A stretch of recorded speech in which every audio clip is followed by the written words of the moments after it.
Let's play quietly. The Book by H.P. Lovecraft. My memories are very confused.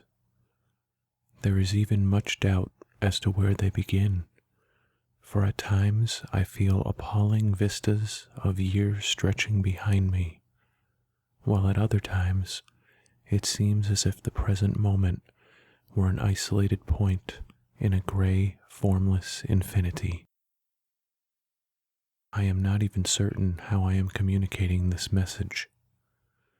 While I know I am speaking, I have a vague impression that some strange and perhaps terrible mediation will be needed to bear what I say to the points where I wish to be heard. My identity, too, is bewilderingly cloudy. I seem to have suffered a great shock, perhaps from some utterly monstrous outgrowth of my cycles of unique, incredible experience. These cycles of experience, of course, all stem from that worm-riddled book. I remember when I found it in a dimly lighted place near the black, oily river where the mists always swirl. That place was very old, and the ceiling-high shelves full of rotting volumes reached back endlessly through the windowless inner rooms and alcoves. There were, besides, great formless heaps of books on the floor and in crude bins, and it was in one of these heaps that I found the thing. I have never learned its title, for the early pages were missing, but it fell open toward the end and gave me a glimpse of something which sent my senses reeling. There was a formula, a sort of list of things to say and do, which I recognized as something black and forbidden, something which I had read of before in furtive paragraphs of mixed abhorrence and fascination, penned by those strange ancient delvers into the universe's guarded secrets, whose decaying texts I love to absorb. It was a key, a guide, to certain gateways and transitions of which mystics have dreamed and whispered since the race was young, and which led to freedoms and discoveries beyond the 3 dimensions and realms of life and matter that we know.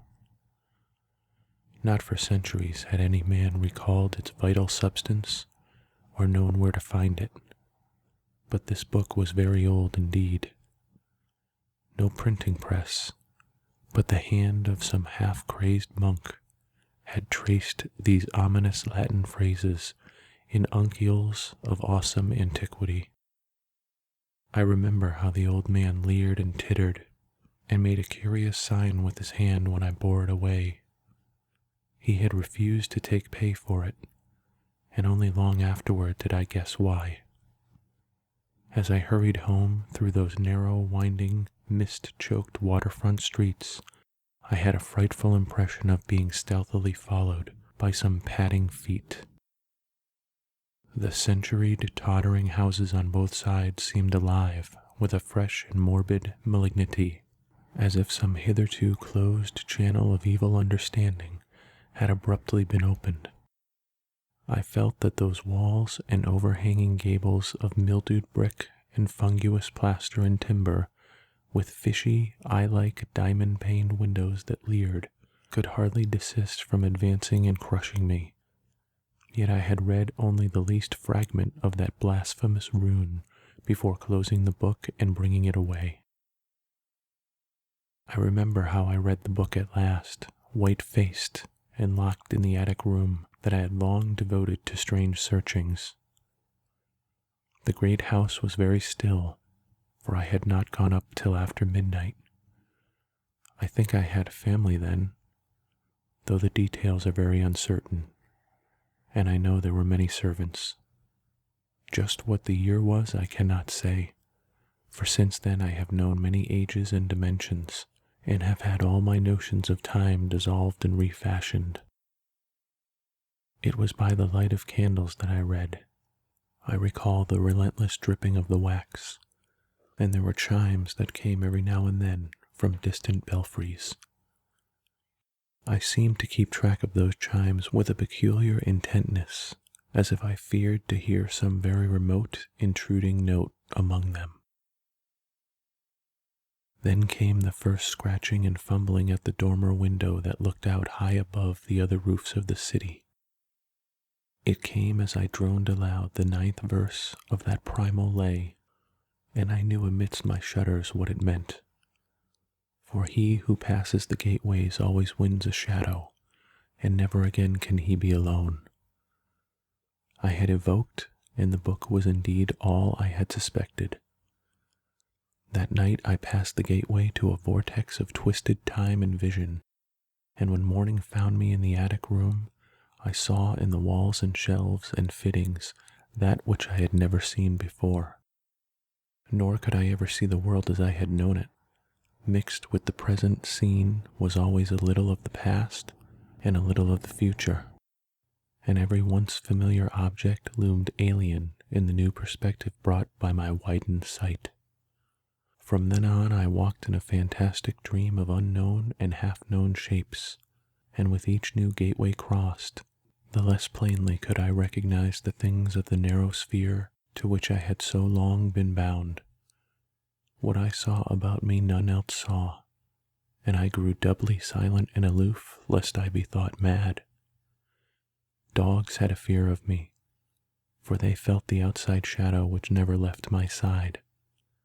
But still I read more, in hidden, forgotten books and scrolls to which my new vision led me, and pushed through fresh gateways of space and being and life patterns toward the core of the unknown cosmos. I remember the night I made the 5 concentric circles of fire on the floor, and stood in the innermost one chanting that monstrous litany the messenger from Tartary had brought. The walls melted away, and I was swept by a back wind through gulfs of fathomless gray, with the needle-like pinnacles of unknown mountains miles below me. After a while there was utter blackness, and then the light of myriad stars forming strange, alien constellations. Finally I saw a green-litten plain far below me, and discern on it the twisted towers of a city built in no fashion I had ever known or read of or dreamed of. As I floated closer to that city, I saw a great square building of stone in an open space, and felt a hideous fear clutching at me.